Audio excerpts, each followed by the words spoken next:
Breaking news చూస్తున్నాం. CM Revanth రెడ్డికి MLC కవిత బహిరంగ లేఖ రాశారు. స్థానిక సంస్థల్లో బీసీ రిజర్వేషన్ల పెంపు ఇంకెంత కాలం అంటూ ప్రశ్నించారు.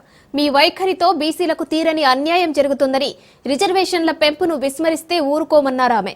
ఇక కామారెడ్డి బీసీ డిక్లరేషన్ అమలు చేయాల్సిందేనని కవిత డిమాండ్ చేశారు.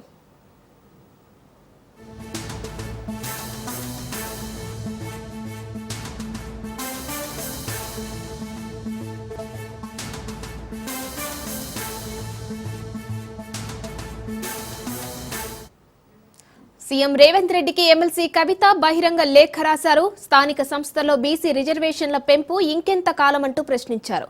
మీ వైఖరితో బీసీలకు తీరని అన్యాయం జరుగుతోందని, రిజర్వేషన్ల పెంపును విస్మరిస్తే ఊరుకోమన్నారామె.